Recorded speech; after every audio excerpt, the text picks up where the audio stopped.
From Relay FM, this is Connected, episode number 35. Today's show is brought to you by lynda.com, where you can instantly stream thousands of courses created by industry experts, PDF Pen Scan Plus from Smile, the app for mobile scanning and OCR, and Wealthfront, the automated investment service that makes it easy to invest your money the right way. My name is Mike Hurley, and I am joined, as always, by Mr. Federico Vitici. Hello, Michael. How are you, Federico? I'm doing well. How are you? I'm very well, thank you. I'm very well indeed. And I'm also here with Mr. Stephen Hackett. Hello, Stephen Hackett. Hello, Mike Hurley. You didn't do the titles. We were so formal there for a couple episodes, and now we're just back to those guys to do a podcast with. Okay, I'll go back. With the editor-in-chief of MacStories.net, Mr. Federico Vitici. Good evening, Federico. How do you do?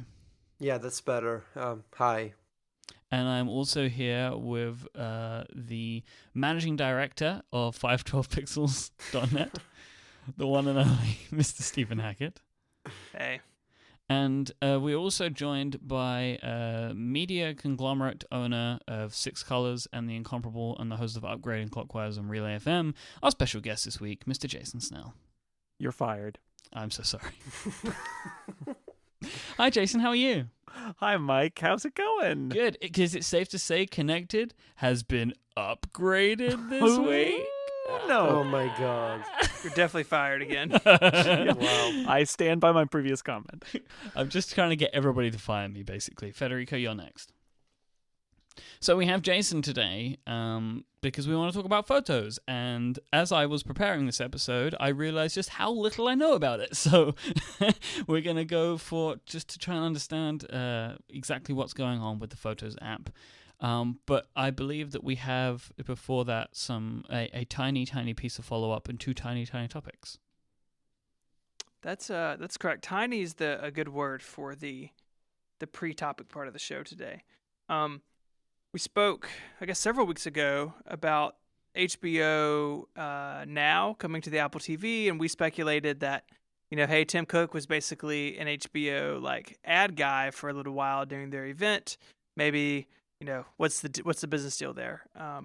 And an article came out this week saying that Apple is taking a 15% cut of Apple TV apps, not just HBO Now, but possibly others, which is, of course, is less, when you're doing an app, it's 30%. This is 15%. Seems like a concession that they could make for guys like HBO, these big media companies. So that it feels like they gave away an awful lot then. I think so. But if they want to make their box more valuable and they want to sell more of them, maybe they figure they can make it up, or maybe they view it as an investment as opposed to like a business model for the Apple TV itself. I don't know. What do you guys think? I have no thoughts on American television, so I trust what Mike says. That's my opinion. I don't know anything about American television either. Oh, well, Jason then. Yeah, Jason, you watch the TV. You are American. I'm American. I have seen a television. I own a television. Mm-hmm. What would you like to know? How does it work? It's too complicated to explain how it works. It's a mess. Yeah. It's a mess. And it's getting better. I feel like this is the year where there's been at least a little bit of a breakthrough with the HBO Now stuff and with the Sling stuff of making it over-the-top kind of video, which means like not through a cable provider. Possible anyway. I don't think it's going to save anybody any money in the long run, but I do think it's going to change, people's options. I just wonder what it was that pushed this to 15% rather than 30%. It's interesting to think what led to that happening, because surely Apple would want to take 30%, but clearly they've not been able to. I assume that maybe it's one of those situations where Apple maybe needs the media companies more than the media companies need Apple. I don't know. Yeah, that's sort of my general thought. So, I guess we'll see. Yeah, I think the HBO Apple TV deal was good for everybody though, because with HBO it metered demand because you had to use iOS or Apple TV in order to get it, and it was good for Apple as publicity for their platform. And it was good for HBO because they got to try this stuff out without it being like literally day one, everybody gets it. And I think that's good. And in 3 months, everybody will get it, and it will be on every device you own. Will be capable of doing HBO now. It's Game of Thrones on your watch as you're walking down the street. Mm-hmm. That doesn't What could seem go wrong? dangerous. No, it'd be fine. Oh, guys, can I tell you before we move on to topics, another little shame secret of mine? I've never watched Game of Thrones. Along with me, I've never watched Game of Thrones. Oh yes, finally, Mike. Thank you for being different with me. And that was one of those things where I'm like, yeah, I know people say it's good, but now I kind of just don't want to watch it. Yeah. And you can send an email to Steven about this, by the way. Oh yeah. As usual, please email Steven about the stuff that Mike and I get wrong. He really appreciates the feedback. I haven't watched it either, so I don't know. Oh, you guys. I feel like we just disappointed our father. Collectively. Shame. You need to watch the show with the murders and the naked people. Come on, it's fun. Does it mean we cannot eat dinner tonight, Jason? Go to your room. You can't eat dinner until you watch TV. I think that's backward from what it's supposed to be. Yeah, it's different. California is a crazy place. Yeah, it's true. Upside down. So topic 0 today, as we record this April 14th, Apple announced WWDC second week of June, right? So the week of June 8th or 6th, or sometime in there. We're going. I'm going. Mm-hmm. Mike, you're going. Mm-hmm. Jason, you live down the street, so you'll be there. I will be. Yes, I've made my reservations for WWDC, which is that I'm going to be at my house and then come into the city. That sounds like it's travel plans. Difficult. Yeah, fancy. Are you gonna be okay? Pack a lunch.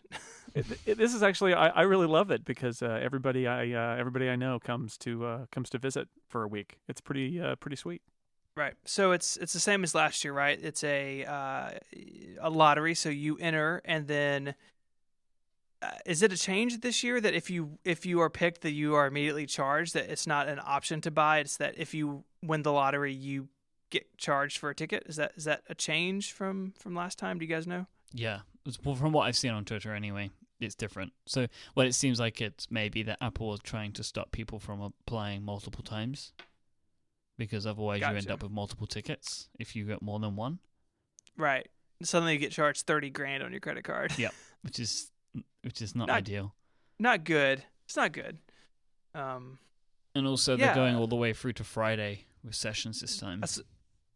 I saw that. So generally people, kind of winds down like Friday morning. There might be a few sessions, but then people are kind of heading out. And then now a lot of our friends are staying through till Saturday, just to make sure they hit those Friday sessions. Another nice change, they are streaming live all the sessions. So a long time ago, you used to have to wait. It's all of the sessions. I don't think it's all of them. I think it's select sessions. Okay, so a long time ago, you used to have to wait weeks and weeks for the videos, sometimes like a month or two. Now, the last couple of years, they've streamed so WWDC opens with a public keynote, and then the rest of it's behind the developer NDA. But if you were a registered developer, you could download the iOS app and watch the session videos there. And at least the last couple of years, those videos have been available really quickly. So I know that my sort of ritual is to watch the platform State of the Union, which is like the afternoon, sort of unpack the keynote a little bit more. I tend to watch that first, like on the airplane back, and I can just download it on my iPad and watch it. So this time it seems like they're, maybe not all, but at least select will be streaming at the same time, which is really great, right? Like it really stinks to be at a disadvantage because you couldn't go, especially now that it's lottery, right? It's like kind of unfair if you can't get this, your competition is there and you're not getting the information you need to be relevant. Yeah, we'll be live streaming select sessions daily and posting videos of all sessions throughout the week of the conference. You can watch on the web or in the WWDC app. Sweet. That'll be fun. It's always a good time. What do you guys think of the crazy speculation on the invitations?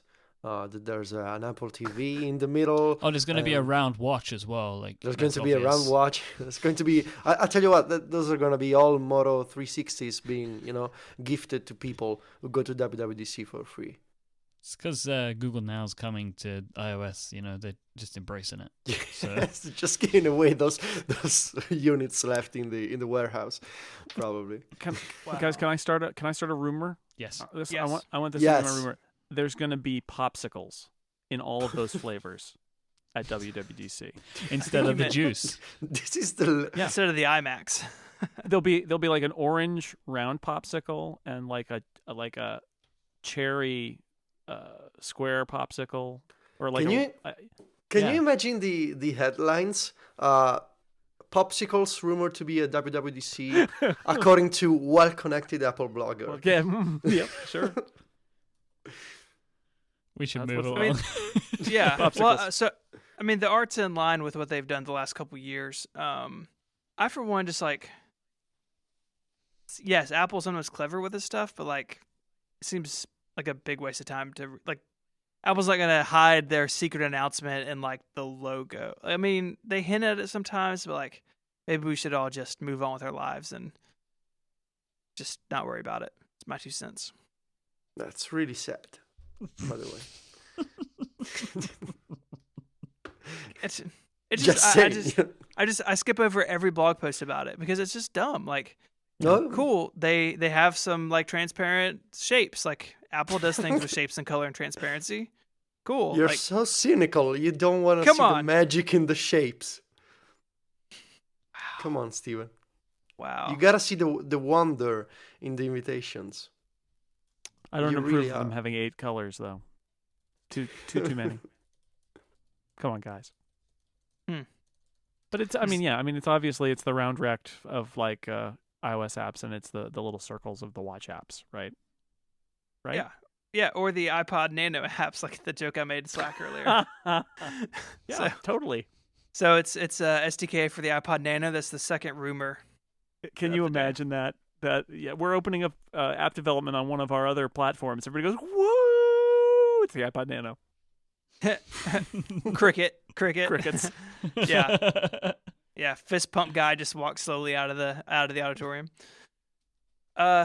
So, I think we're going to unpack more WWDC stuff over the coming weeks. Clearly, we're going to see watch stuff. But the big news with the watch right now is that pre-orders opened up the end of last week after we recorded, and I know several of us, or not, if not all of us, pre-ordered. So did you guys get what you want? Are you happy with what you pre-ordered, et cetera, et cetera?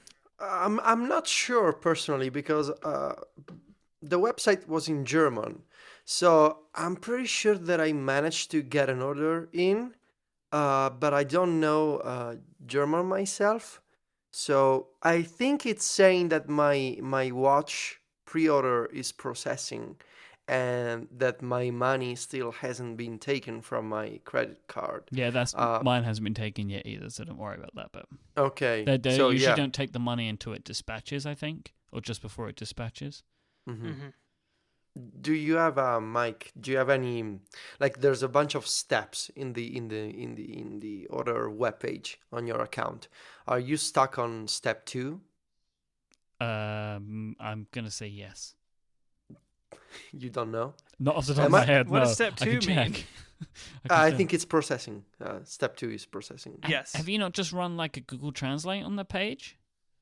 Yeah, but sometimes it's I don't want to run Google Translate because it's too much work. So I just try to guess what it means. Well, I mean, if you open Chrome, it would just translate automatically for you. Yeah, but it's just I just open the website and I look at German words, and I kind of wanted to have some kind of learning exercise to learn a few German words. So now I know how to say shipment, I know how to say order. I feel By the like way, it's It's not a multi-step process in any of the other countries. It's only in Apple Germany that does that because they really like steps in German. Yeah, just as many. I apologize as to the many Germans. is that racist? It's German jokes. These are the German. I actually, that was my language in school was German, so I could probably translate badly for you, but I think you guys can should figure it out. You guys should FaceTime each other so you could read it through his camera to your phone. Exciting. That's the future of language. Federico, I am on the second step, processing items. See, told Yeah. you there were gonna be steps. Mine is as well. Although I ordered a second charger with a longer cable, and it's got a ship date of like before the watch. That's going to be a little depressing to have the charger and not be able to hook it up to anything. But anyways, anything else on watch stuff? It's exciting. Well, the Apple is showing the watch in Milan this week on Friday, at I think at some kind of conference about design and furniture. I saw there was on Twitter an article about this on a website called Wallpaper or something.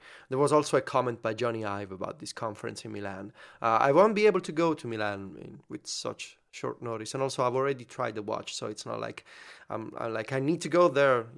I'm just waiting. If Apple comes to Rome eventually, I suppose they will. I'll go see the watch in Rome. Otherwise, I'll just wait for my German watch to come to me, or I'll wait for the Italian launch date, which we still don't know anything about. It's kind of sad, but Italy, that's how it works. Yeah. I'm sorry to hear that, Federico. Yeah, we're not first at anything besides food, but that's not. Again, this is another discussion. Don't make me talk about the state of Italy. It's really just sad.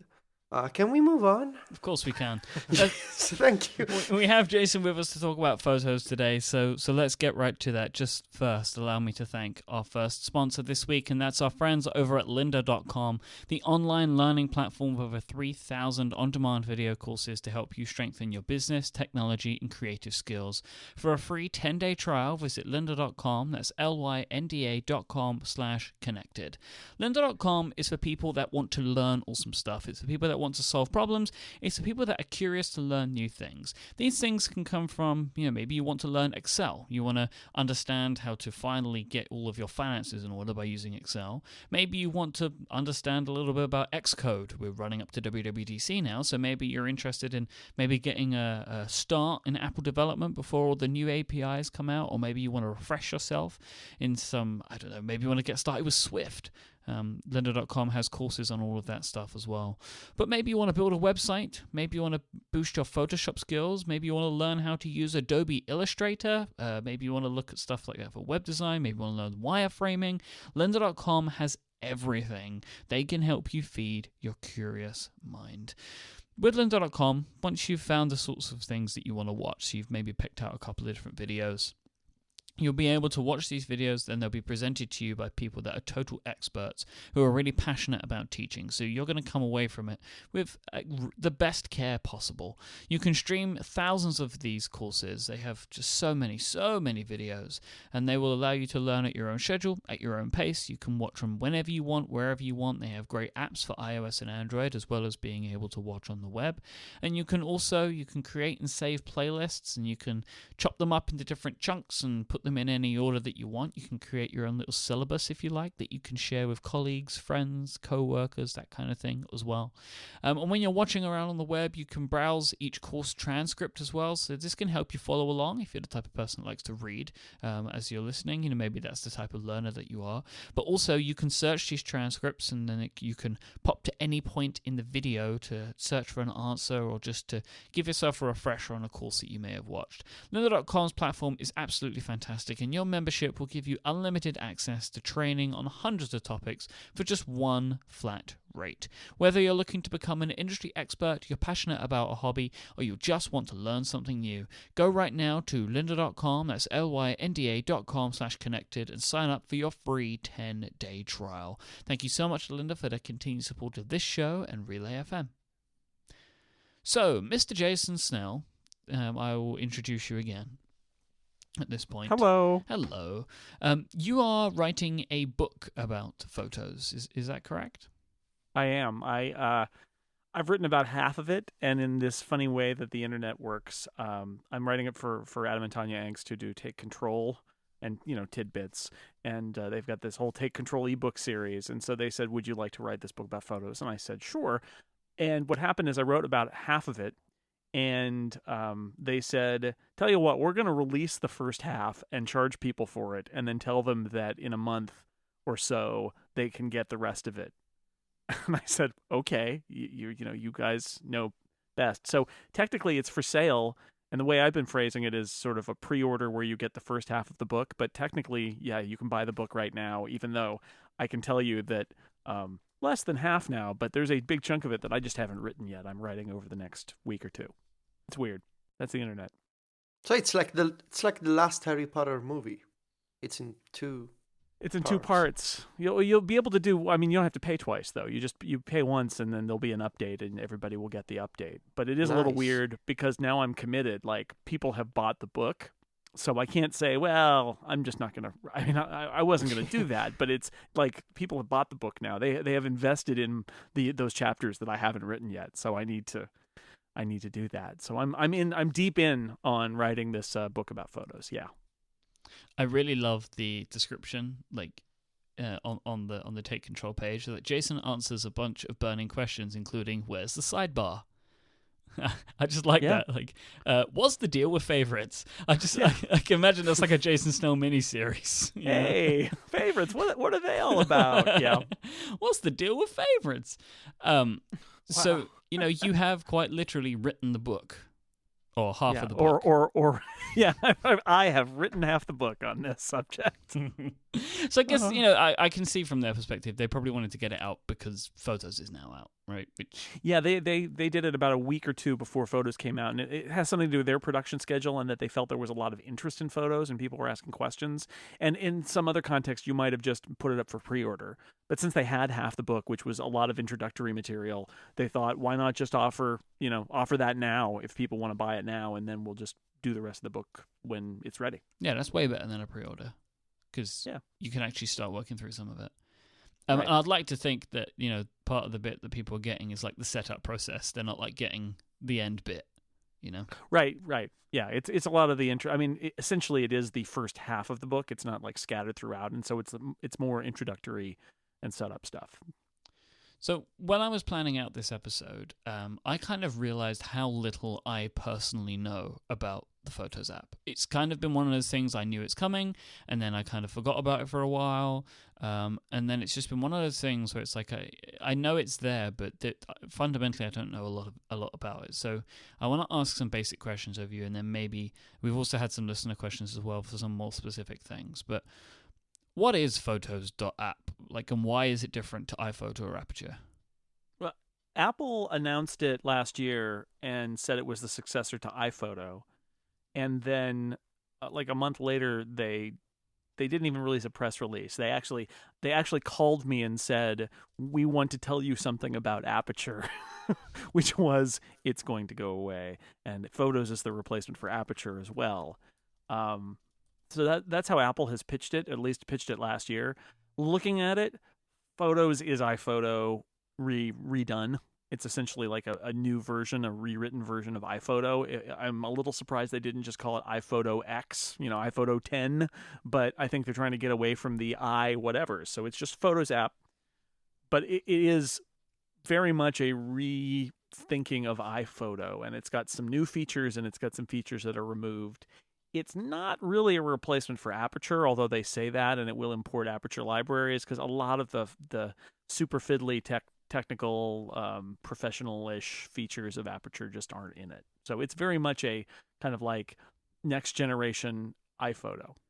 So whilst it doesn't replace Aperture, Aperture is dying, right? At the same time. Yeah, they're not updating it anymore. They said that they would update it for any compatibility reasons with Yosemite, which they did, I believe.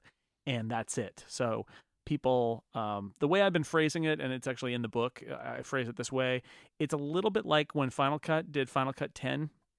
The old version of Final Cut didn't stop working. You could still use it. People were up in arms about how little Final Cut Pro 10 did. And then over time, Apple added in more stuff. I think that is at least the hope that Aperture users could have about Photos, is that since Apple has said this is a follow-on for Aperture as well, maybe what will happen is that in the next year we'll see them add some more Aperture-like features to Photos. It's possible that they'll do that. It's just not there right now. Right now it's a much simpler kind of app. It's very much in line with what you'd expect out of iPhoto. Right, and Aperture's going away shouldn't be all that surprising. Right, I mean, rumors from way back in the day of around version 1.5 and a long time ago, rumors that Apple had blown up the Aperture team and that it was going to go away, and even in this transition, they're pointing people to Lightroom, right? I think even Apple has said to customers that Lightroom is kind of the way forward if you're looking for something more professional. And I do wonder, are they going to bring some of that stuff down? Because the reality is, Photos, especially in the editing tools, yes, it is not as robust as Aperture, clearly, but for a lot of people it's definitely powerful enough. And so I wonder if they're just going to aim for the middle 70 or 80% of people and just let Adobe take the high end. I don't know if they see it as a worthwhile investment to bring something like Aperture back. I agree. I that's why I am a little bit baffled about their statement that Photos is for both iPhoto and Aperture users that they made last summer. And, they haven't talked about it since then. So, we'll see. You could theoretically, through extensions in Yosemite, you could do more with it, or they could add features to it. But I kind of agree that for most people, this is all you're going to need. And does Apple even want to chase that extra stuff, or do they want to just say, look, there are other apps out there that'll do a better job if you really wanted to do more? I mean, it would be nice if it did something like supported an external editor so that you could edit it in one of those tools. You could edit something in Photoshop and then bring it back in when you were done. And it doesn't even do that now. So there's some features they could add that basically said, look, it's open now. You can add other stuff to it, but we're not going to do that. But it doesn't even do that. You also can't even, and this is an iPhoto feature, you can't add geotagging to Photos after the fact in Photos. You can't take a bunch of photos that you took with some device, some camera that doesn't have GPS stuff, and then put it on a map and say, this is where I took those pictures. Doesn't do it. It's just gone. So they've got a bunch of things that they need to bring back even from iPhoto, but they could do something like edit an external editor feature that would be, it would not be Aperture, but at least it would let you use other people's apps who want to do things that are more fancy than what they're ever going to do inside of Photos. Right. I mean, they already have that on iOS with iOS 8, with photo extensions was one of those key things they brought up. And, you have something in the camera roll or in the Photos app and, pull in editing tools from another application and all that, all that hardware, all those hard connections and stuff, that's all wired into Yosemite as well. So I hope you're right that some developers, if not Apple, some third-party developers take advantage of that. 'Cause, you could see Photos kind of become this hub of all these other tools and utilities that you can use as needed. Not unlike something like Photoshop and Bridge, where you can go out and buy plugins that give you more functionality. It would be nice to see Photos sort of grow up a little bit, because it's weird, right? Because Photos is a 1.0 as it stands today, but it's really not, because iPhoto is a decade old. So, for me at least, there's this tension of there's something new, but something that also is very not new at the same time. And so something like the GPS tagging is well, why is that gone? You already had it working. So hopefully they'll just be rapid like they have been on Final Cut Pro 10 to get this stuff back in the subsequent months. Yeah, it feels like they rewrote it. I mean, it feels like this is much more of a 1.0, and they were targeting a certain set of features. But it feels, if they didn't rewrite it, they certainly did a lot of work that feels new, because it's so much faster than iPhoto was. Yeah, it doesn't shocking. make your fan start up the second you open it. I mean, right. iPhoto really, there the last couple of years, performance kind of fell off a cliff. I mean, I've got 70 gigs of photos in the Photos app, and on a MacBook Pro, I can just scroll through it, and occasionally I catch it drawing thumbnails, but most of the time it's just really smooth and really quick, which is quite impressive. And I'm sure 70 gigs is not even the biggest you could go, and it still be that way. So how does the iCloud photo library factor into all of this? Are they one and the same thing? Are they separate? Can you run them separately, independently of each other? Are these kind of like Photos on the Mac and iCloud Photo Library all kind of tied in together? So Photos can be run without iCloud, and then it's very much like iPhoto. It's a standalone thing. It just keeps your photos on your computer. You can turn on iCloud Photo Sharing, which is the feature that was introduced with iOS. What, 6? Let's 5, go with 6? 6. Let's go with 6. Something like that, where you can say, or maybe it was 5, where you can say like, hey, here's a shared album, and we can all put pictures in it. It supports that. It supports PhotoStream, so that it can optionally put new photos onto that 1,000 photo stream, and it can also import from the photo stream on devices like iOS devices that are previous to the OS versions that have supported PhotoStream or support cloud photo sharing, but they support PhotoStream. You can still kind of interact with them, even though they can't, on older versions of iOS, they can't have access to the whole photo library thing. They can have access to the PhotoStream part. So it's sort of like a backward compatibility thing. It does that. And then it supports iCloud Photo Library, which is the big one. That's the one where you it's uploading your full resolution images, unlike PhotoStream, which I think does a down-res. Full resolution images into the cloud. You have to pay for storage from Apple, and their rates aren't particularly good compared to a lot of their competitors, but what you get out of it is the integrated in with the OS and with the software. And then once you've got iCloud Photo Library turned on, you can also do something which is really nice for people who've got Macs with SSDs in them, especially. There are two options. You've got download originals to this Mac is an option, and that basically says, look, all my photos are on my hard drive. But they also have this option called Optimize Mac Storage, which is dynamic. It basically says, look, all your photos are in the cloud. They don't have to be on your local hard drive. And I mentioned SSD Macs because my photo library is so large that none of the computers that I use or that my wife uses on a daily basis have a big enough drive to store all our photos. So right now we don't see all our photos unless we want to plug in a really slow USB drive and use iPhoto, which is even worse, right? It's super slow, slow upon slow. And now I have access to my entire, right now I'm still importing them, but I've got like 36,000 photos that I'm looking at right now in my iPhoto library on my iMac with the SSD. There's no way it could fit all of those, and it doesn't have to. So, it's got some of the ones on there, and it kind of looks at how much storage space it's using, and it can delete as it needs to. But if there's a photo that's not on here, and I double click on it to look at it, it just downloads it off of iCloud. And then I can do whatever I want, and I can edit it, and those edits go back to iCloud and the whole thing. How have you found the performance to be on the iOS side? So when it was still in beta, I had imported all my stuff out of my crazy Dropbox folder system, turned it on. It took a while to upload, but I've got decent internet at home. It took it a couple of days. But I could never get my iPad or my phone to see the complete library. Photos would load some of them, but it never seemed to finish. How has your experience been in that sort of angle? It's actually pretty good. I'm looking at my albums right now on my iPhone, and I've got all the albums. Not all the albums. Smart albums don't sync.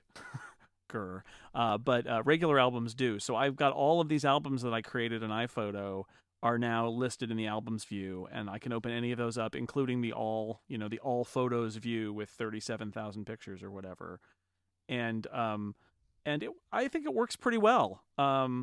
It does its sort of like summary view where it tries to simplify it, but I'm scrolling through on my iPhone 6 right now, and I've got like 2008, 2009, 2010, 2011. I mean, they're all there with all those photos, and if I touch and hold, I can do the scrub thing through all of those photos, and so yeah, theoretically, I have access to this entire library, and if I tap on one of the images, it brings up a low-res preview, and there's a little clock icon essentially in the corner that sweeps around, and when that's done, the full-res preview drops in.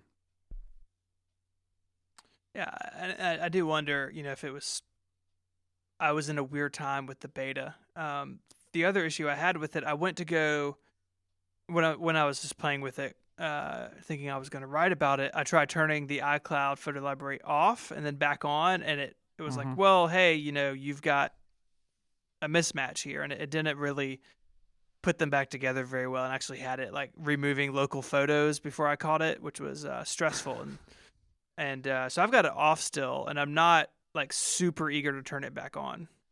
I feel like it's more solid now. I ended up I had an issue with the beta that it turned out it was I had started using the OS 10 10.10.3 beta that has the photos in it, and so I started uploading like 10,000 or 15,000 photos to iCloud, and then I was trying to sync my iPhone and my iPad with movies and stuff for my trip to Europe. And my iPhone was like, yeah, I'm out of space. And I thought, how is that even possible? And it was something weird about the iCloud photo library filling the space of the phone. But once I updated to, in that case, I updated it to the latest 8.3 beta, and I did the latest version of iTunes. And I once I was all running like the most current stuff, it all started to work okay. And I would say right now, because I'm on the finals of 8.3 and the most recent version of iTunes and the most recent version 10.10.3 of OS 10, now everything seems to work okay. That said, like I've had people ask me, do you trust iCloud to back up your photo library? And so you just don't have that local copy anymore. I have a Mac Mini that's a server that's got a big hard drive attached to it, and I've got it set to download everything.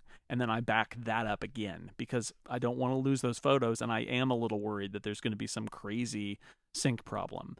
But, right now what I've seen is that it's kind of fulfilling its promise, that all of a sudden all my devices have access to, at the moment, 36,807 photos and 864 videos, and there's probably another 10,000 that still have to go up, that upload very slowly over time, but they're all there, going way back, and that's pretty cool. That's what I was looking for all along, was that ability to see everything instead of having to shuttle around a USB drive with a couple different libraries in it, because iPhoto couldn't handle a library that was big enough to hold all of the pictures and stuff like that.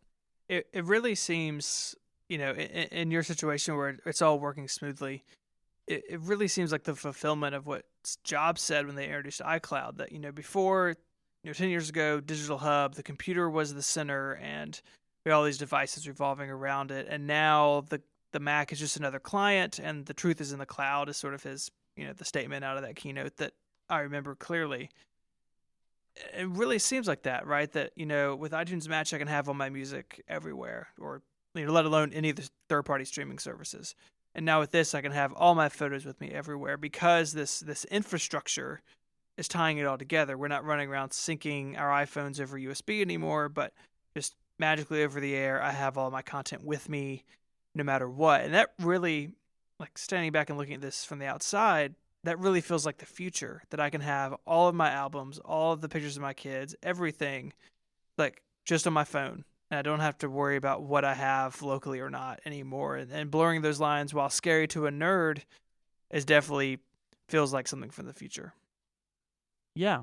I mean, this is the dream, right? I theoretically, I'm living the dream now. I'm paying potentially $20 a month for the privilege, because I'm unclear whether I'm going to have 500 gigs or a terabyte of storage that I have to pay for Apple, and I'm not really thrilled about that price. But it's really easy to use.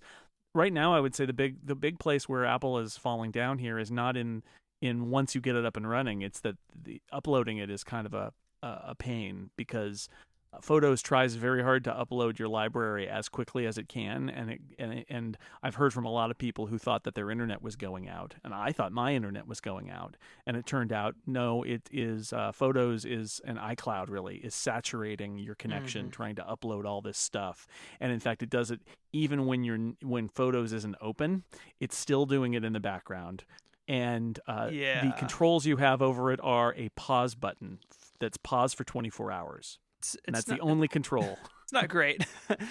Well, I mean, you think about Backblaze or CrashPlan or something, they'll let you set bandwidth, or it'll try to set the bandwidth dynamically and not eat all your bandwidth, or it'll only work at night, only work while you're sleeping or whatever, only won't work when the computer is idle. And this seems to have none of that. It just takes your whole connection and tries to upload everything as Yeah. fast as it can.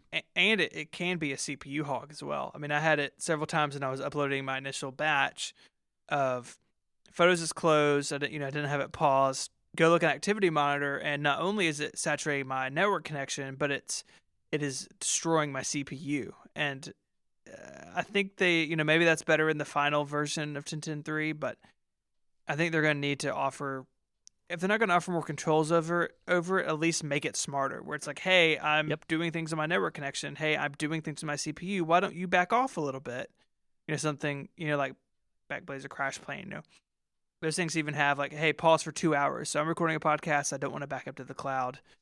But you're right. Photos is a pause button, pause for 1 day. And so I would do that in the morning. And then when I got home, plug my MacBook Pro into power and Ethernet and let it do its thing overnight when, who cares if it saturates the network when everyone's asleep, right? Doesn't matter. Right. Yeah, I think that's exactly it. So, Jason, what are some of your favorite features and some of your annoyances about Photos? Well, so biggest annoyance is, like I said, I think the upload thing needs to be smarter. And I think what else? I mentioned the GPS thing. I'm unhappy about the fact that you can't geotag photos once they're in, because that essentially means that if you want to have geotagging on your photos from your SLR, you need to download them using image capture and then use a third-party utility that will put GPS data on them, or geotag them, either arbitrarily by you or using a GPS tracking recording that you made on your iPhone while you were taking the pictures. I mean, there are lots of tools that do that, but you have to do that and then bring them in, and then they'll work. So those are, I would say, annoyances. I'm annoyed that smart albums don't sync.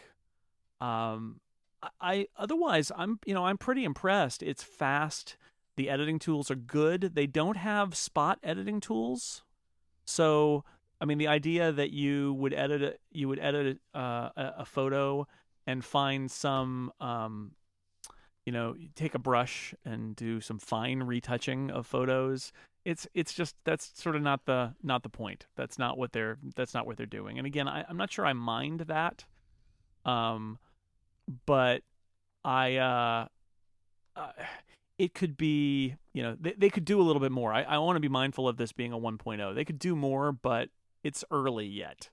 I'm very impressed with how fast it is, though. That really is the fact that it's fast and it holds my whole library. That's what I was asking for. Everything else is kind of a bonus. I should mention the other thing that is weird is videos, because it imports all your videos, but it doesn't really know how to do anything with your videos. So they just sit there. I mean, you can play them. It's not like you can edit them. I'm not sure. You might be able to send them to iMovie or something, but it's not like there's integration there of any kind.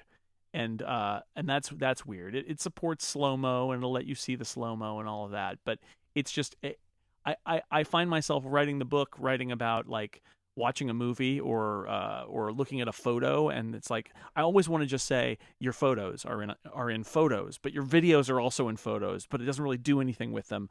That's a frustration too. I'm not quite sure if Apple has figured out how to view photos. I mean, you almost want a videos application that is looking at iCloud but is not not focused on photography, or integrate that into iPhoto or iMovie somehow, because right now the videos feel like they're a second-class citizen.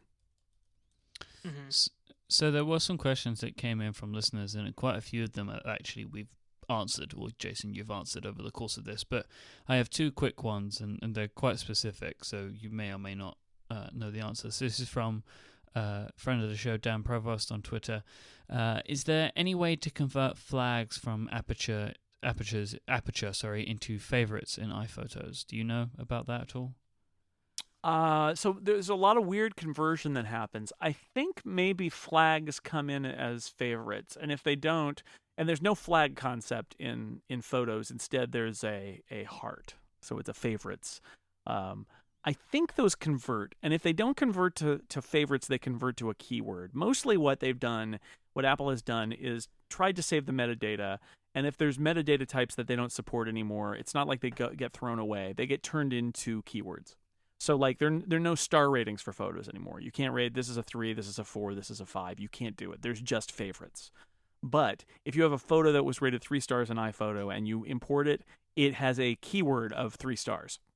And in fact, if you have a smart album that says, show me all the ones that are 3 stars or above, it will get converted into a smart album that says, show me anything that's got a keyword of 3 stars or 4 stars or 5 stars. It does the conversion for you. So I think at the worst, what you'd end up with is a flagged keyword, and you could find all of the flagged photos and then mark them all as favorite, and then you would be there. But I think they may just automatically take flags and turn them into favorites, since they're essentially that same concept, which is they're either marked or they're not. And Eddie Lee has asked, can I uninstall iPhoto or delete my iPhoto library after importing? Yes, you can. Deleting the library isn't going to save you a lot of space, because the way Apple has done this, and I wrote a thing on 6 Colors about this, they're using hard links, which basically means Apple didn't want you to have a 500 gigabyte photo library and then install Photos and have it say, yay, we want to make a Photos library. You'll need another 500 gigs free, because who has that, right?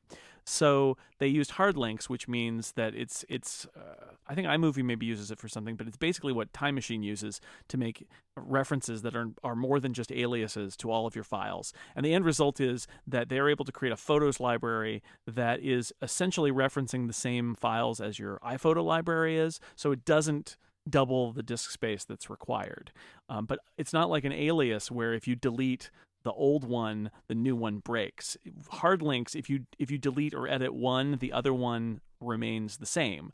So what that means is if you delete your iPhoto library after you've converted it to a Photos library, you won't save a lot of space, actually, but it's safe to do it because your Photos library has all that information. So what I'd probably advise is keep iPhoto and the Photos library or the iPhoto library around a little bit until you're sure that you're never going to go back to it, and then it's safe to do it.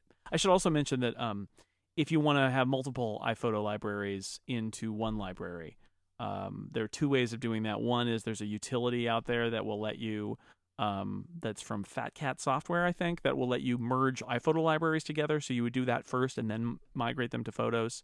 You can also use Aperture. Aperture has an import iPhoto library feature, so you can create a new Aperture library and then import all your iPhoto libraries, and then open Photos and convert your Aperture library to Photos, and there you've got it. And then the other way to merge iPhoto libraries is to sync them all with iCloud, and then they're all in iCloud, and then you've got one big library. So there are ways to do that too. Awesome stuff. Mr. Jason Snell, thank you so much for joining us. Thanks. It was great to talk to you, Federico, most of all. Yeah, my pleasure. No, I listen. It's just, it's not really for It's me. Mac stuff. The photo library stuff it is cool that I've got access to all that stuff on iOS too, and that it does really work. I opened Photos up and I took some pictures at the grocery store earlier today, and they're all there, and it's all automatic, and all my albums are syncing across, and they sync across between my iPad and my iPhone too. That's all there. That's all happening too. It's just that this is the Photos.app on the Mac is the Mac version of this same thing that they're trying to get everywhere, right? It's the same icon, it's the same nomenclature. They want this all to be of a kind, and iPhoto was built before they had this concept of the iCloud photo library. So that's what really Photos is about, is can we give that experience? The edit screens look a lot like the ones on iOS too. It's really interesting. They're definitely intended to be really familiar for people who are using it, whether it's on the Mac or the iPad or the iPhone. I have just one question for you, Jason.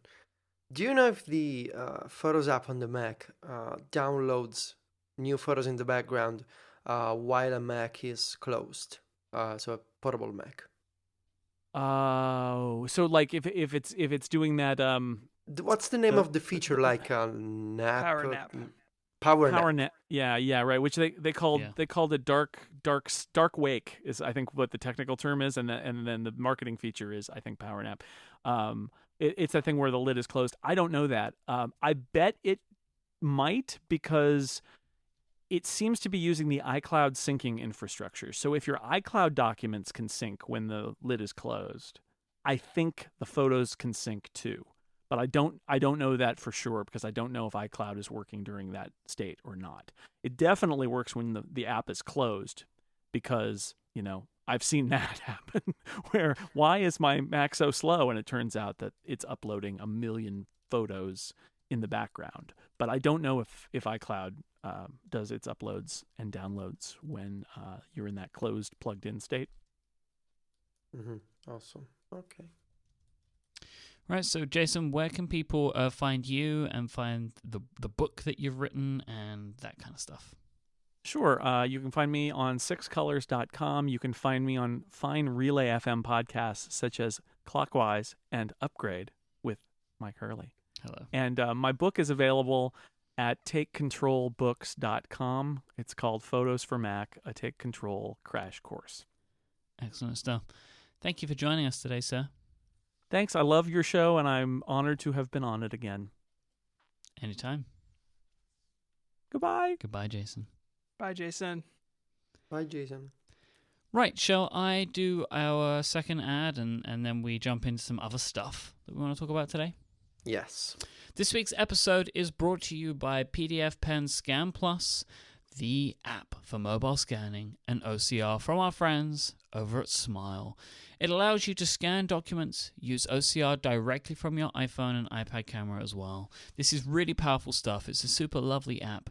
It's really beautiful, but more importantly, it's something that's always in your pocket. It's always with you. PDF Pen Scan Plus 2.0 has been released just a few weeks ago, and it's a free upgrade for existing users. And now it can help you blast through stacks of documents and receipts better than ever before. PDF Pen Scan Plus now automates capturing an image, cropping it, and setting the size and color depth of the scan all automatically. It takes all the taps out of the scanning process so that it's much faster and easy to use, and you're just absolute breeze. It's absolutely fantastic. You just point your phone at what you want to scan and it does everything for you. And then you can combine this with the on-device OCR, so you can maybe grab the text of your scan and copy it into another app. The OCR can also name files by date automatically for you, which is very fancy. And when you combine all of this stuff with iCloud and Dropbox as well, you'll be able to scan this stuff and you'll be able to send it up to the cloud, and you can access it from any of your devices anytime you want. PDF Pen Scan Plus is now available in the PDF Business Kit bundle from Smile, along with PDF Pen for iPad and iPhone for $21.99 for both apps. Alone, PDF Pen Scan Plus is $6.99, and PDF Pen for iPad and iPhone is $19.99 in dollars. So really, I think you should get them all, because I love PDF Pen for iPad and iPhone as well. So if you imagine with PDF Pen Scan Plus, you can take a picture of something and you can scan it, make it a PDF, and then with PDF Pen you can sign it and do all the amazing stuff that you need to do with it there, and you can share it with all of your devices. It's a real massive, awesome PDF Pen suite for your iPhone and iPad. The best scanner is the one that's with you, so go grab PDF Pen Scan Plus from the App Store today. You can learn more at smilesoftware.com/connected. So, Mr. Federico Viticci. Hi. I have a couple of things here that I would like to ask you about, because you are Okay. a man in the know, as it were. Am I? I think so. Our friends over at Workflow have announced something pretty cool today. Yeah. What is it? Workflow is coming to the Apple Watch. So you will soon be able to run workflows directly from your wrist, Michael. Yeah. Have you ever wanted to be some kind of special agent going around with workflows on your watch? Well, I mean, now I can make my usual special agent work more special. Yeah. So Workflow will be, of course, a WatchKit app for the watch, which means it'll only be capable of running workflows that you keep on your iPhone. So the workflows that you create in Workflow for iPhone, they will be accessible from the Watch app. So what something pretty cool that the Workflow team is doing for this release is because not every action from the iPhone can be executed natively on the Apple Watch. They have built a system that basically whenever a workflow cannot be finished on the watch, it'll be automatically handed off to the iPhone using handoff. You don't have to do anything; it just happens automatically, which is pretty cool, I think. What's also nice is that you'll be able to use a glance to tell to basically just wipe up from the watch face, and you get to the workflow glance, and you can just tap a workflow and it'll run on your iPhone, and you will see the entire the chains of actions on the watch. So this is pretty cool, and of course workflow on the watch cannot access all the native features of the device, like the heart rate monitor, the force touch, the kind of stuff that is still not open to WatchKit apps and to watch developers right now. They can do some kind of native integration. They can, for example, workflows that you have on your iPhone, they use the Apple Maps app. They will they will get the ability to open the native maps directions on the watch. So there's some kind of native integration. There will be, of course, I'm guessing more coming as Apple does a native SDK for the watch. In the meantime, this is really, really cool, and I just love the idea of tapping a workflow on my wrist and having it execute on my phone. I'm kind of concerned about performance, because when it comes to workflows, I really want them to be fast. Otherwise, the entire point of automating tasks is somewhat made useless by slowness. So I'm hoping that performance will be okay, because if you make workflow about convenience, that convenience needs to be fast. So we'll see when the watch comes. In the meantime, yes, this is pretty cool, and I'm excited. I also saw today 1Password as well have announced their details of a watch app, which looks pretty nice. I mean, I would like to see more details from them, but one thing that I quite like the look of is, and one of the best ways I think they illustrate it is like they have a lady at the gym, and she can bring up the combination for her gym locker on her watch, which is useful for me because I can never remember the code to get into my co-working space. So I always bring it up on my phone to check, but it would be kind of nice if I was able to just bring it up real quickly on my watch. But I'm just wondering, like, a lot of that stuff, like how many taps is it going to take to get through to these things? So I'm excited to see more about that as well. But yeah, that's another one. I mean, I like that we're seeing this stuff now because you can kind of see how these companies are thinking, which makes me think, when we were talking about like we can't even foresee what developers will do with this stuff, right? And how that's what makes it exciting. And these are a couple of those things that I didn't really expect. I didn't think that we would have a workflows app, and I didn't think we'd have 1Password either. So seeing how these developers use the Apple Watch could be really cool, and I'm really excited about that. Yeah, I mean, I really want 1Password to put my one-time passwords on my watch. So because apparently that is one thing that they're doing. It was in the blog post, I think. It said because you can basically, if you go to the version 5.4, which is already on the App Store, you can enable an Apple Watch setting in the Pro version. So once you do, you get this special like add to Apple Watch option for each entry in your 1Password database. Oh, so okay. It's like a bookmark system. That makes so you basically, way more sense. Yeah, it seems in theory really nice because you can go to any item like a login, a credit card, you can go to a secure note, you can just pin it to the Apple Watch and you will get it in this set of bookmarks on the watch, which seems nice because it means I can just select a couple of logins, maybe a couple of passwords, and I can just decide to keep those on the watch, which makes sense because if I want the full 1Password app, I just open the iPhone. So yeah, it is exciting. Just going back to workflow for a moment, I've just gone to the App Store to update, and they have a post to Slack action. Oh yeah, they do now. It's the 1.2 version from the App Store today. Makes me very happy. Does it mean you will soon be making Slack workflows? I'm just gonna be posting everything to Slack now. Do you remember when you went crazy with workflow and you were like iMessaging me about actions and stuff? Yep. I feel like I sort of miss workflow, Mike, Well, I in just a haven't way. had stuff to build. Now I have stuff to build because I use workflow all the time, but I've built all the Mhm. stuff that I think I need. You know. Yeah, yeah. Oh, I use workflow all the time as well, especially from the extension on iOS. It's probably my most used extension. Me too. Every day for the podcasts and Mac stories. It's super useful. Just Now some we'll simple things like having a page open in Chrome and then open it in yeah, Safari. Like yeah. that is such a when like things like test flight, right? I'm in Mailbox. I open it up. It's like, well, now I can't do anything, so I can open the link up from Chrome into Safari. Also adding things to Huffduffer, I do all the time. Whenever I need to send multiple thousands of emojis to people, like these are just the really Of course, important yeah. things that I get done with workflow. Mhm. One other quick thing I want you to tell me about, Federico. What has happened to the music app in the 8.4 beta that came out? Was Okay. it yesterday? Was it yesterday? Yes, last night at my local 11 p.m., which was unexpected, but still, this is how Apple does stuff sometimes.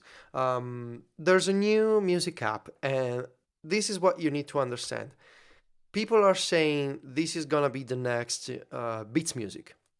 There's no streaming component right now in the music app on the 8.4 beta. It's just a redesigned music app for your local music, iTunes Match, and iTunes Radio. But what you need to know is that everything Apple is doing is in clear preparation for streaming.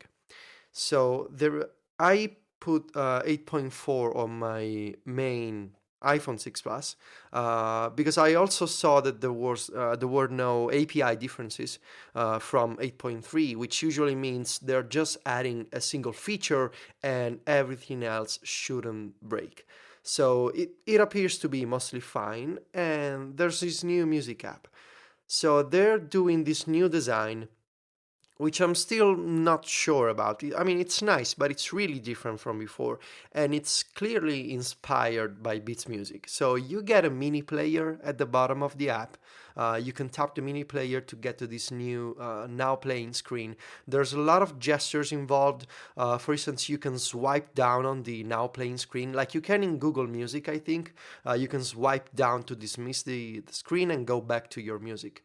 The main change is that there's just 3 tabs at the bottom now, and you can swipe across these tabs like you used to be able to in Twitter for iOS.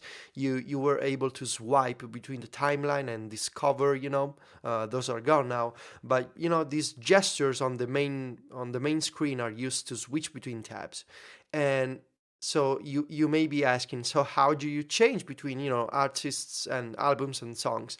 There's a new contextual menu which you can access at the top of the My Music screen. There's a new recently added kind of overview at the top, and the feature that really suggests this is gonna be used for streaming is global search. So there's a new search icon in the top right, and this search view lets you look for anything in either into your music, so local music and iTunes Match Music, or radio. So you will get results for songs, artists, playlists, anything basically. And again, this just obviously makes sense for once Apple brings in music streaming, you'll be able to look for any song, whether it's from iTunes Radio or your music collection. It's a nice update right now. There's a lot of Beats music kind of stuff going on. Each album or each song gets a contextual menu that you can use to play next or add to app next, which is another major new feature. You can now manage a music queue directly on an iPhone or an iPad, and there's a lot of touches. If you used to be a Beats Music user, you will definitely see a lot of resemblance here. But it's obvious to me that they're gonna bring in music streaming. I'm kind of wondering where they will put the music streaming component.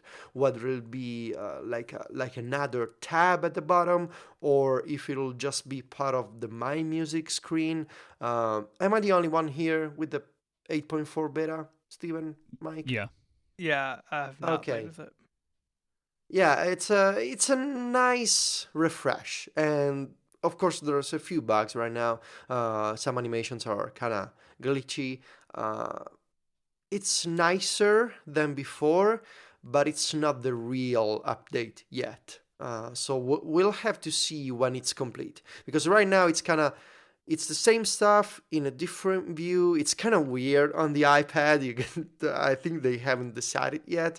So we'll check back. Yeah, of course, as usual. We'll check back, I think, when streaming comes out.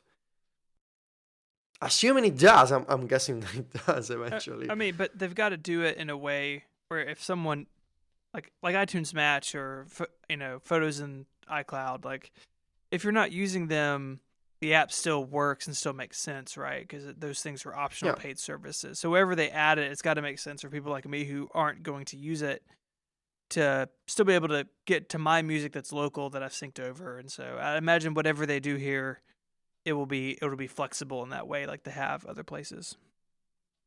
Yeah. So from what you've seen so far, is this the kind of stuff that you would want? Well, I'm not a music user myself because I have an iTunes Match subscription and I have a couple of iTunes radio stations, but it's not the way that I listen to music every day. So I think once they do streaming, it can be a nice app, and potentially because of the native integrations that Apple has on iOS, such as Siri, or be able to control music from other apps. I think someday this can potentially become my only music service. Right now, I'm kind of there's a bunch of things that I don't really like. I think the interface needs to be cleaned up a little. There's potential, for me right now it's just a nicer design, and I feel like my opinion isn't well informed because I don't rely on music every day. If you ask someone like Steven, he listens to all his music in iTunes and the music app on iOS, it'll have a different opinion than mine. It's nicer, and I think Apple is getting on board with some modern trends in music app design, such as the swipe down gesture to dismiss the mini player. The mini player itself, which is very much reminiscent of Spotify, Google Music, every music streaming app at this point. There's a bunch of graphical transitions with the blurs and the title bars that Apple is doing, which are also kind of similar to Twitter, RDO, and other modern apps. So it seems to me that Apple is kind of refreshing and modernizing the music app. I'm just not sure for myself because I don't, all my music is listened to using music streaming services. So I'm not sure whether my take on this is the one that you wanna listen to. It's nicer, just not really done yet. Okay, cool. Yeah. So last week we started speaking about the Steve Jobs book, and I know, Stephen, you only kind of got about halfway through what you wanted to talk about, so I figured you maybe want to finish that off this week. So, but before we do that, let me thank our third and final sponsor this week. I'd like to welcome back Wealthfront, the automated investment service that makes it easy to invest your money the right way. Wealthfront's software manages your money using investment strategies that were previously only available to the wealthiest of investors for just 1/4 of the cost of using a traditional advisor. This is what Wealthfront puts in your hands. Wealthfront monitors your account 24/7, automatically rebalancing your portfolio, reinvesting dividends, and working hard to maximize your after-tax returns. Wealthfront is overseen by a team of investment experts.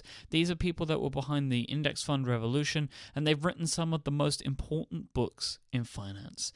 In case you're not convinced, you should know that Wealthfront manages over $2 billion in client assets and has saved millions of dollars on taxes for its clients. So with Wealthfront watching over your investments every day, what will you do with all your extra time? Visit wealthfront.com to get your first $10,000 managed for free. Wealthfront Inc. is an SEC-registered investment advisor. Brokerage services are offered through Wealthfront Brokerage Corporation, member FINRA and SIPC. This is not a solicitation to buy or sell securities. Investing in securities involves risks, and there is possibility of losing money. Past performance is no guarantee of future results. Please visit wealthfront.com to read their full disclosure. Thank you so much to Wealthfront for their support of this episode. Guys, a quick aside before Steven talks about the book. Can I? Just really quick. Please don't hate me. It's about teletext. Oh no! He snuck it So in. what? He No, snuck okay, it in. listen to me. While Mike was reading the sponsor and he was doing his really fast voice at the end, I realized that I never mentioned, but the teletext was really nice to have subtitles for movies on TV. Yeah, it was also the subtitle system was provided by teletext. Yeah. Yeah. So you in Italy, we used to go to page 777. Yep. And you would get the subtitles. Yep. We had the same. I think it was 777. That sounds about right. It was a three-digit number high up, maybe 777 or 999 or something like that. Yeah. Okay, I'm done. Thank you. No, you can interrupt the show anytime we talk about teletext. We just said we weren't going to do any more follow-up on it. So we didn't break the rule. We put it at the end. Yeah. What would follow-up be called at the end? I don't know. Follow down. Follow in. Oh, I think me and Jason spoke about this at all. Like a follow on or something like that. It was what we were given it a name for. Anyway. It makes sense at the top of the show though, because it's the glue, it's the continuity. Anyways, so last week we started talking about becoming Steve Jobs. We talked about the book as a meta subject, and we talked about what the book says about Steve Jobs. And this week I thought we'd talk a little bit about the two of the three companies that really share the stage in this book. So we're not going to talk about Next so much, because really in the time period where Jobs has gone from Apple, the book focuses, I feel like, more on Pixar, because again, going back to last week, this book is trying to tell the story of Jobs' arc as not only as like a figure in technology, but as a human being, as a dad, a husband, a regular guy walking around. And whether or not they did a good job with that, we'll leave for the listener to decide. But in telling that story, they focus a lot on Pixar. And I was really glad to see that. I, like you guys, love Pixar, love their movies, love what they do. Really, I'm just fascinated by the way that they make creative works happen. Mm-hmm. I think it's there's a lot to learn from that. And clearly Pixar and guys like John Lasseter had a huge impact on him. So becoming Steve Jobs sets the stage. Apple kicks Jobs out, and they kind of dance around it. I don't know if they say it directly at any point, but maybe the fact that Jobs had adult supervision put in at Apple. So, these guys are co-founders. They're in their garage. They're making these like boards with like their sisters helping. And they say, hey, we need some adult supervision. We need to find a CEO. We need to find some capital investment. We need to kind of let the adults do their thing. And we'll just be down here making products, right? That's what Jobs wanted to do. That's what Woz wanted to do. We want to make computers, make products, and let the business guys take care of the business stuff. And it's sort of one of those assertions that's just left, just kind of left hanging, like Jason said on Upgrade a couple weeks ago. But that in Pixar, Jobs got Ed Catmull and John Lasseter to help shape him as mentors, and that the adult supervision at Apple could never provide that for Jobs. And it's not really fleshed out in the book, which is one of my problems.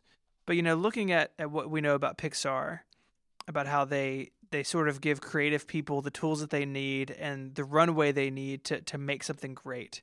But there is a strong sense of product. You look at a Pixar movie, it's somehow more than a film. It's an experience. It's the whole gamut. It is a product. These characters, the lighting, the sound, everything come together. And I think you see that in Apple when Jobs gets back.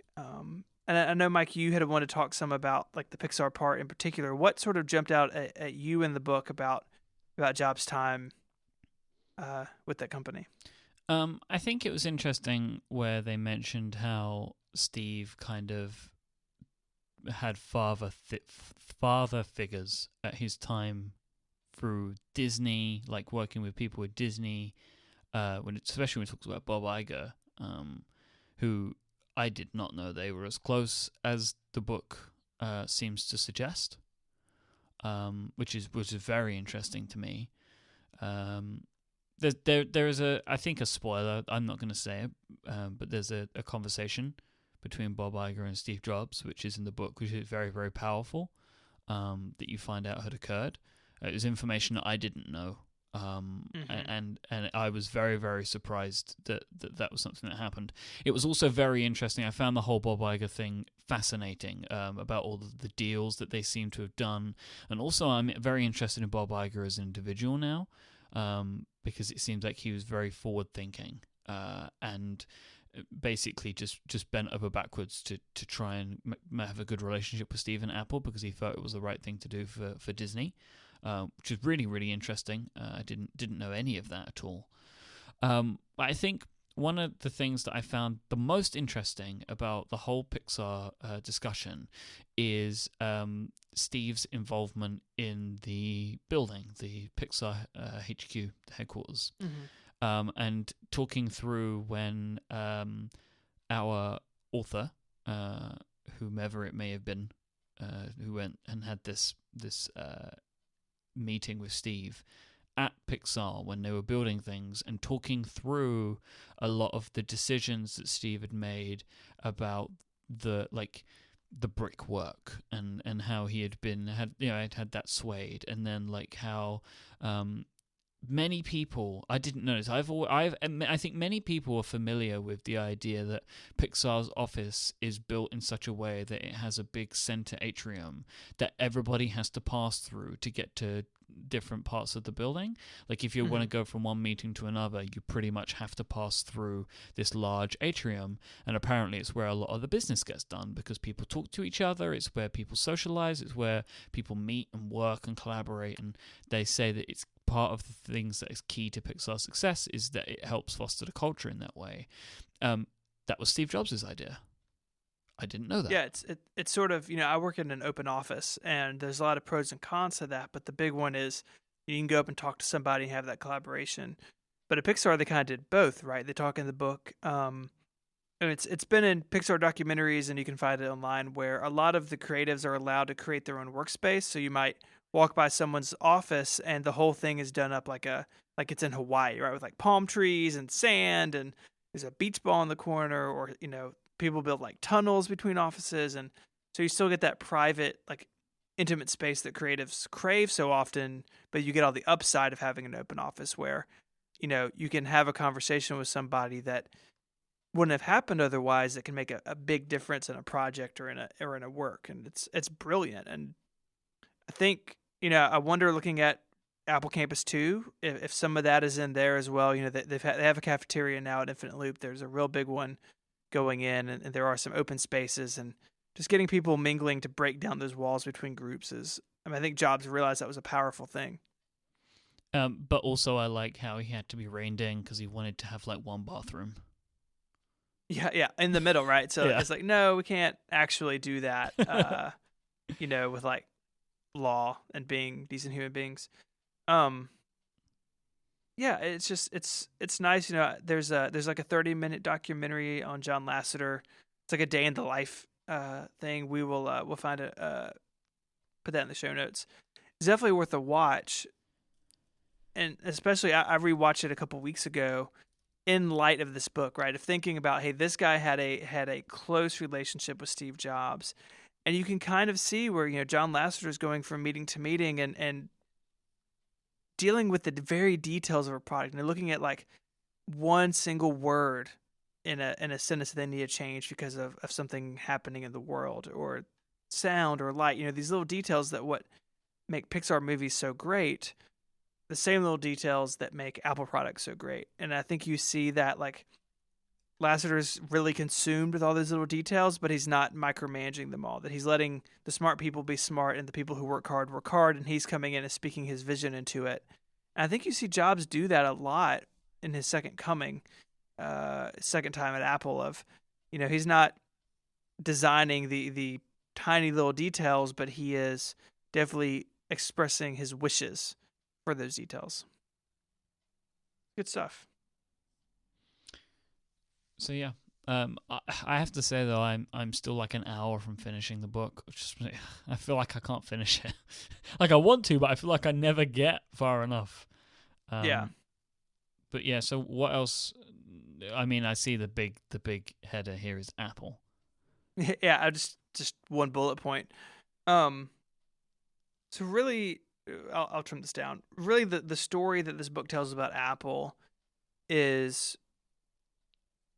that when Steve Jobs comes back, he does it, and he comes into a company that I think is very different than a lot of us think about at the time.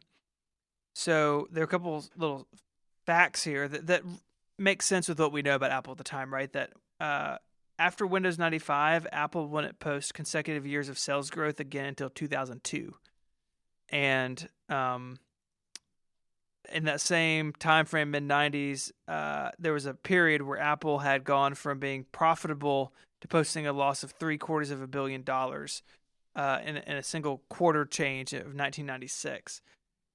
We know that. We know that story of, Apple was not doing so hot. And the truth is, and I think this book shows it from the next perspective, is that Apple actually did okay for a while. That the product lines got muddy, but it really was the very end of that sort of, Spindler, Gilliamillo period where it really came off the rails. And the hero of that story is a guy named Fred Anderson, who is hired. He comes as the CFO.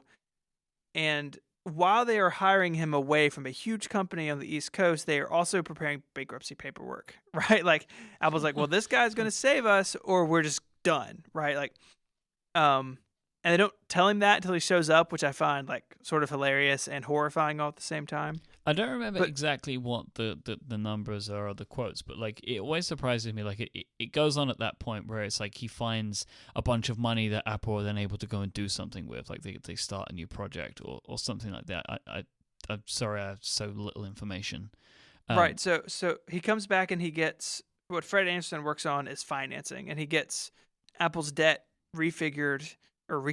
He gets some money in the door, and that work allows them to buy Next. They don't have the capital to buy it until Fred Anderson shows up. That was it. It was like this crazy thing. It's like we're about to go bankrupt. We hire a guy. He finds us enough money to buy a company. Like, how big was the sofa that change was in?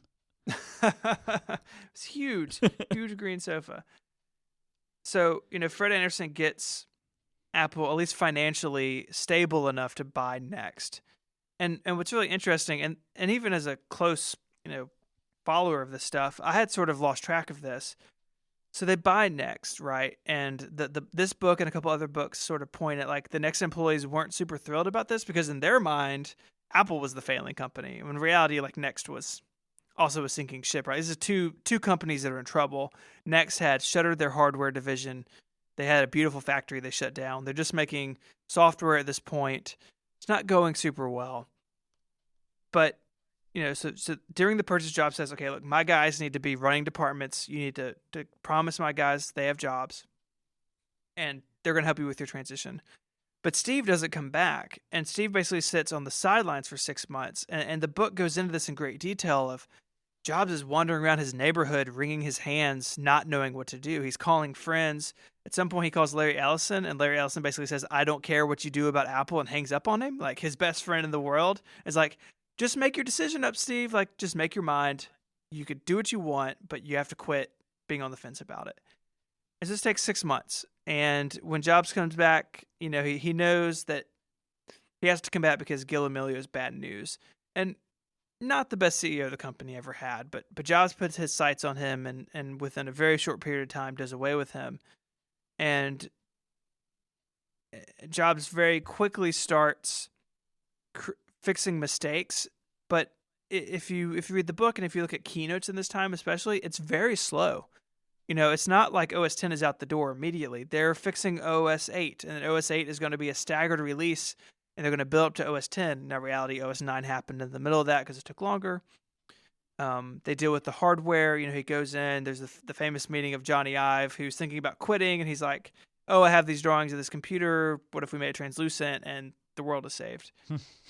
But it's very deliberate and it's very slow. Like the Jobs coming back to Apple, Jobs putting Apple on the right track takes a long time. And when you compare and contrast that to the Jobs of the 80s, who is yelling at people and firing them and making very rash decisions, clearly the arc that the book is trying to paint is true to a degree. That Jobs, while at Next and at Pixar, learned that decision making is something that should take time, and that you should have people speak into it besides just yourself, right? That it shouldn't be a whim to blow up your entire product line. Jobs canceled just about every single product line Apple had. Really, the PowerBook and the Power Mac remained, but all the consumer stuff gone away, thrown away for the iMac to come in. That's a really big change, but it took Jobs a while to get there because he's being deliberate. He's thinking through. He is making plans. And that, I think, is really the story of this book. There's lots of stuff in my notes about the iPad and other stuff. Like, we see more of that than we've seen in other books. I think that's really interesting. But I think even in those later stories, later in his life, the story is he is taking more time to make decisions. He is being more deliberate. He is planning. And he is not making decisions as that emotional young man we see in the first half of the book. Yes, there's still signs of that. There's still flare-ups. But overall, I think what the book is trying to tell us is, he did mellow out. He did become more level-headed. And even in things like in 2000, 2001, Apple pushed really hard into iMovie first, and it was hard to gain traction because video cameras weren't very good, and you're burning DVDs, but the iMacs don't have DVD burners, and there's all this weird stuff. And they come out 9 months after a Bill Gates keynote, where Bill Gates and Microsoft actually talk about digital hub strategy type stuff first. But 9 months after that, Jobs is on stage with the iPod in September 2001, which you haven't listened to Connected episode 1. We'll put that in the show notes. We talk about that keynote in depth and the situation, sort of the landscape at the time. The iPod was a very fast product. The iPhone happened relatively quickly after they saw multi-touch. And he said, yeah, we can make a tablet, but oh my God, we can make a phone. Let's do a phone. And that was relatively quick. So you see him making these decisions. Once he makes them, he sticks with them. And for the most part, they're all the right decision. I think that's clearly an impressive track history that a lot of people aspire to, right? Like you see CEOs saying, "I want to be Steve Jobs." Well, that's not being angry and being a bully. That's making clear-headed decisions that are the right decision and sticking with them and following through with them. That makes sense? Yeah. So I don't know. I mean, there's a bunch of stuff in here. Maybe we can close out with a story about retail. So Ron Johnson, came from Target. Steve hired him away from Target to kind of get Apple retail going. And there's a great story in here in the book about. It's pretty well known. They were doing mock-ups of stores in this big warehouse, like full-size mock-ups. You could go walk through the store and see what it would be like. And it is sort of set up by product, and then Ron Johnson has this idea of, well, what if it's set up by subject? So we have iPhoto, iMovie, all these things. What if the store mimics that? So I can go to the photography section and go to the movie section, go to the kids section, whatever. And there's this story where Jobs and Ron Johnson are in the car, and Ron Johnson brings this up, and they're super close to finishing the store plan. And Jobs is like, "What? No, we have done all this work. You have done all this work. Don't blow it up." And they get there, and in the drive, Jobs has changed his mind, made the right decision, backs Ron Johnson's idea, and that's what they go with. I love that story of he yells at him in the car, and is like, "Oh, actually, that makes a ton of sense, and it's going to cost us money and cost us time, but we're going to do it the right way." And I think that's what separates Apple from its competition in all sorts of ways, that the willingness to spend time and spend money and not be first to market. The iPod, the iMac, the iPad, the watch, all of it, not the first to market, but arguably the best because of that that mindset that Jobs drilled into the company so hard during his second time there. Because that scenario, that story, I can see so many people reacting the way that Jobs originally reacts. It's like, what is wrong with you? Like, you have a job to do, which is to build me stores. We've been working on this. We set up this facility. We're basically done, and now you're like, nope, got to start over. It's like this is not how this stuff works, you know. And it would be so easy for most people to be like, well, that's going to have to be version 2. We're far too long in this process now. And such is life. Like, that's how you calm down and say, like, right, okay, let's get this, what we're doing now. Let's finalize this. And then we'll start planning maybe in 2 years' time. We'll refine this idea a little bit more, and then we'll refurb the stores or rearrange the stores in some way. We'll find a way to make this work. But instead, it's like, no, let's start over. Like, that's a big difference, I think, to many people. I think I would definitely be in that first camp of like, what is wrong with you? Why is it taking you so long to have this idea? Let's think about how we can make that work for the future. Like, I think that's how I would originally think of something like that. That's a phase 2.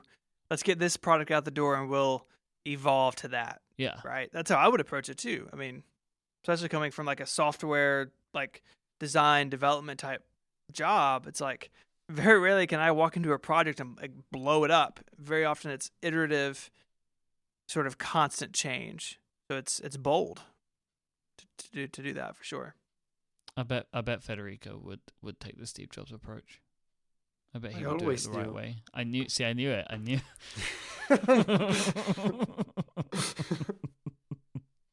It did take you a long time to finalize Mac Stories 4, so were you Steve Jobs in it like the whole way along? Like 3 years. Just like every 6 months, just burn it to the ground.